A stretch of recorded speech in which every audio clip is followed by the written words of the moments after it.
कोई भी राष्ट्र बाह्य रूप से असुरक्षित हो और आंतरिक रूप से उसमें अगर उपद्रव हो तो राष्ट्र अराजक कहलाता है। अराजक राष्ट्र की स्थिति वैसे ही होती है जैसे आज आप पाकिस्तान की स्थिति देखते होंगे। पूरी तरह अंदर से खोखला हो चुका है। आज का दिन अत्यंत महत्वपूर्ण दिन है। आज भारत के पूर्व राष्ट्रपति सर्वपल्ली डॉक्टर राधाकृष्णन का पावन जन्मदिन भी है। शिक्षक दिवस के रूप में पूरा भारत आज के दिवस को आयोजित करता है। मैं इस अवसर पर भारत के पूर्व राष्ट्रपति सर्वपल्ली डॉक्टर राधाकृष्णन जी की स्मृतियों को भी नमन करता हूं, क्योंकि उनका पूरा जीवन शिक्षा के लिए समर्पित था। वे एक चिंतक थे, एक दार्शनिक थे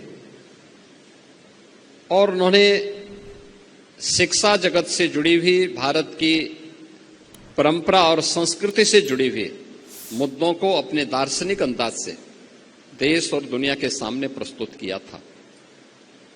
आज का दिन शिक्षकों के सम्मान का भी दिवस है, अपने गुरुजनों के सम्मान का दिवस भी है और हम लोग गोरखपीठ से जुड़े हुए आचार्य द्वय की स्मृति में इस व्याख्यानमाला की शुरुआत कर रहे हैं। राष्ट्रीय सुरक्षा के बारे में जो विभिन्न आयामों की चर्चा यहां पर जनरल चौहान ने की है, वह न केवल वर्तमान की है बल्कि भावी भी है। और आचार्य चाणक्य ने एक बात कही थी कि कोई भी राष्ट्र बाह्य रूप से असुरक्षित हो और आंतरिक रूप से उसमें अगर उपद्रव हो तो राष्ट्र अराजक कहलाता है। और अराजक राष्ट्र बहुत शीघ्र समाप्त हो जाता है। यानी अराजक राष्ट्र की स्थिति वैसे ही होती है जैसे आज आप पाकिस्तान की स्थिति देखते होंगे। पूरी तरह अंदर से खोखला हो चुका है, अस्त व्यस्त हो चुका है।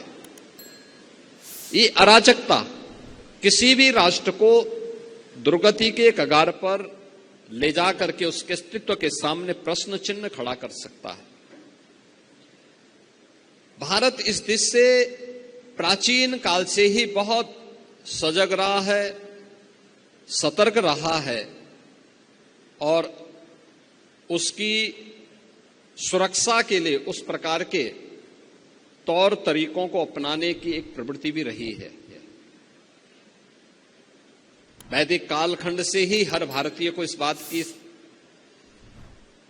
शिक्षा दी जाती है कि धरती हमारी माता है, हम सब इसके पुत्र हैं। माता भूमि पुत्रो हम पृथिव्या। धरती हमारी माता है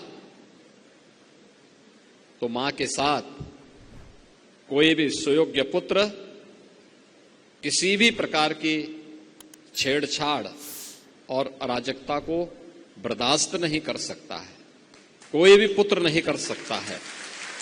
अगर भारत की आन मान और शान के साथ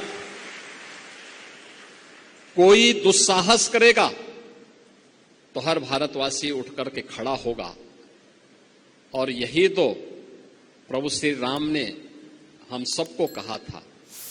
उनका उपदेश इसी बात को लेकर के, जब उन्होंने जंगलों वन के दिनों में, जब वनवास उनको हुआ वन के अंदर, और उस समय की भारत की सबसे बड़ी चुनौती जो थी, वे जो राक्षस थे, रावण के राक्षस थे, उन राक्षसों के उत्पात के बारे में, उनके उपद्रव के बारे में जब उनके सामने इस बात को रखा था तो उन्होंने एक ही संकल्प लिया था। तब उन्होंने कहा था, भारत की विद्वत शक्ति के सामने उस समय उन्होंने एक ही संकल्प लिया था, निस्सरहीन करो मैं वो चुटाए प्रणकीन। यानी एक ही प्रण किया था कि मैं इन राक्षसों को पूरी तरह समाप्त करके इस धरती को राक्षस विहीन करूंगा। राक्षस विहीन करने का मतलब उन उपद्रवी तत्वों को जो हमारी राष्ट्र की सुरक्षा में सेंध लगा रहे हैं, इनसे अपने राष्ट्र को मुक्ति दिलाऊंगा। यह संकल्प राम राज्य की आधारशिला बनी थी। याद रखना, राम राज्य एक आदर्श व्यवस्था है राज की, शासन की आदर्श व्यवस्था, जिसमें किसी भी प्रकार का कोई दुख, कोई रोग, कोई शोक, कोई संताप, जिसके लिए कोई स्थान नहीं। हर व्यक्ति सुरक्षित है, हर व्यक्ति खुशहाल है, हर व्यक्ति समृद्धि के एक नई आस के साथ आगे बढ़ रहा है, एक स्वस्थ प्रतिस्पर्धा के साथ आगे बढ़ रहा है। और यही तो भाव था जो प्रभु राम ने हम सबको राम राज्य के माध्यम से दिया। ताजा खबरों के लिए लाइक, फॉलो और YouTube पर सब्सक्राइब कर बेल आइकन दबाएं। साथ ही ताजा अपडेट्स के लिए स्वदेशलाइव.com पर विजिट करें।